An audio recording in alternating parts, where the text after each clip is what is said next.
A lot of you guys asked me in my last video who made or where did I get the garden altar, and I realized a lot of people might not have seen my previous series of 6 or 7 videos where I outlined every step-by-step process to making this altar. This was actually my first time ever making a mosaic or working with glass or stained glass in general, so it was all a big learning curve. After creating the main altar piece, I realized that I wanted to add some hinges to the side panels to connect it to the middle panel to be able to sort of swivel them back and forth, and to add a hook to the wall so the mosaic doesn't fall forward because it's actually really heavy.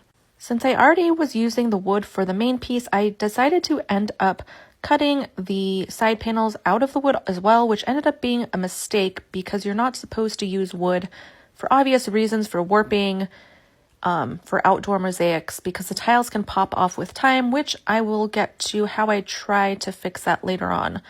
But I also get a lot of questions on where I get my glass, and those small iridescent tiles I actually got from Amazon, but I try and get everything else from local glass shops. I got some of the other accents like the glass marbles from thrift stores and a local art reuse store, which is actually really cool. I love that place. But I also had a lot of repairs on this. I don't know if it was the grout that I was using, as it was my first time, but it also got really stained out in the rain.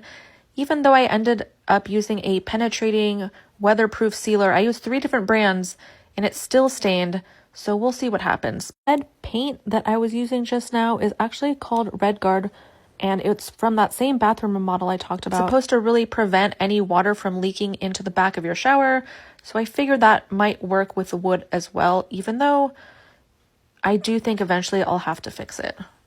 The entire concept I had for this altar in general was obviously to do, spells outside and connect with nature.